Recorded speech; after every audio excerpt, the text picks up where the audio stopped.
अस्सलाम वालेकुम वरहमतुल्लाह। मैं डॉक्टर इंशाअल्लाह अर्ज़ कर रहा हूँ एबटाबाद से। आज डॉक्टर्स से ख़ास तौर पे और आम लोगों से आम तौर पे ज़रा एक बात डिस्कस करना चाहता हूँ ना। ये एक अफ़गान मरीज़ मेरे पास आया है, बच्चा है, गैस्ट्रोएंटेराइटिस का पेशेंट है, यानी उल्टी पेचश का ये मरीज़ है। और इसका वालिद और ये बच्चा इंतहाई गरीब। उनकी मैं वीडियो या फ़ोटो आपको इसलिए नहीं दिखाता कि वो बेचारों की यानी एक इज़्ज़त होती है ना इंसान की।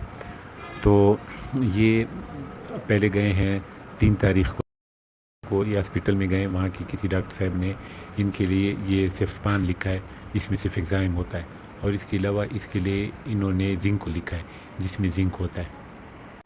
एक आध दिन बच्चे ने जो है वो दवाई उनको बच्चे को इस्तेमाल करवा दी है, लेकिन उसको कोई शायद बेहतरी नहीं आई ना। फिर क्या हुआ कि 2 दिन बाद वो दोबारा उसी हॉस्पिटल में डॉक्टर को दिखाने के लिए चले गए ना।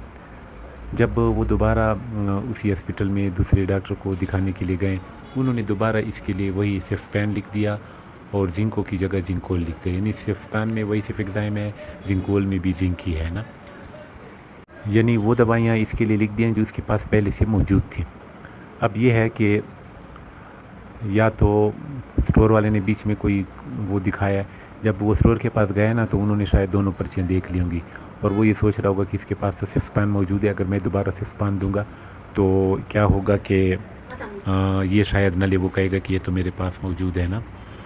तो स्टोर वाले ने उसको सिबोश थमा दी ना। अब सिबोश में भी वही सिफेक्साइम है। तो ये 2 दिन ये दवाइयाँ 3 दिन या 4 दिन लेकर तो मरीज़ मेरे पास आया तो मुझे ये पता चला। अब ये है ना कि हम अपने मरीज़ों से ज़रा उनकी पर्चियाँ देख लें कि क्या चीज़ उनके पास है। अब इस मरीज़ से मैंने पूछा कि डॉक्टर को आपने पुरानी पर्ची दिखाई है? उन्होंने कहा हमने पुरानी पर्ची भी दिखाई है ना। तो अगर हम मरीज़ से पूछ लें या उनकी पुरानी पर्चियाँ देखें कि हाँ जी घर में क्या क्या चीज़ पड़ी है, वो बताएगा कि घर में एक पेनाडोल पड़ी है, ब्रूफिन पड़ी है, फ्लेजिल पड़ी है, निमकोल पड़ी हुई है।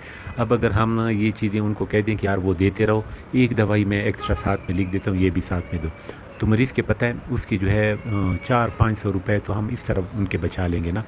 बाकी ये है कि ये मरीज़ मेरे पास जो आते हैं ना अक्सर, यार इतने गरीब होते हैं, हालांकि मेरी फ़ीस भी थोड़ी सी है, मुख्तसर सी फ़ीस है, लेकिन आप उनकी आंखों को देखें, उनके लिबास को देखें, उनके जब वो बेचारे डरे सहमे होते हैं, आंखों में एक वीरानी सी होती है, खुदाया डॉक्टर कितनी दवाई लिखेगा, पता नहीं कितने टेस्ट लिखा, उसके कितने पैसे होंगे, और ये बीमारी में तो बेचारे उनको देने ही पड़ते हैं पैसे। फिर आप ये सोचें कि वो घर में अपने बजट में से कौन सा हेड काट कर, यानी वो चाय पीना छोड़ेंगे 1 महीने के लिए, या कोई वो है सालन वग़ैरह लेना छोड़ेंगे, या बच्चों जो स्कूल जाते हैं 40 रुपये फ़र्ज़ के सुजुकी में 40 से कम किराया नहीं है, उनको बच्चों को नहीं भेजेंगे, या कहाँ से ये पैसे वो पूरे करेंगे ना। तो ये मैं अपने आप को अल्हम्दुलिल्लाह सारे डॉक्टरों से कमज़ोर डॉक्टर समझता हूँ, इल्म के लिहाज से, अक़ल के लिहाज से, हर लिहाज से ना।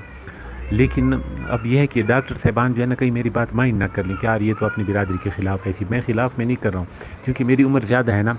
तो मैं ये चीज़ें यानी मेरे तजर्बे से मेरे इसमें आई हैं। तो ख़ास तौर पे नौजवान डॉक्टर जो है ना, अगर इस चीज़ को सोचेंगे और इस बात को मान भी लेंगे तो मरीज़ के कितने सारे पैसे बच जाएंगे ना।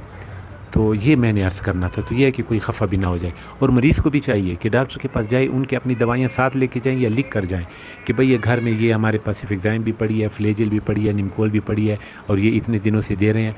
तो डॉक्टर बेचारा जो है वो भी, उसको भी पता चल जाएगा कि चलो इन दवाइयों से ठीक नहीं हो रहा तो मैं कोई मज़ीद कोई तरीका इख्तियार कर लूँ ना। या मरीज़ होते हैं वो इंतज़ार नहीं करते कि हमारा मरीज़ तो अभी अल्लाह कल से दवाई दे रहे हैं, ठीक नहीं हुआ, एक दिन में तो इंसान ठीक भी नहीं होता ना। तो अल्लाह पाक ये उस वक्त हमारी आपकी मदद करेंगे जब हमें ज़रूरत होगी और हमारे हालात ठीक नहीं होंगे, अल्लाह हमारी मदद कर देगा इंशाअल्लाह।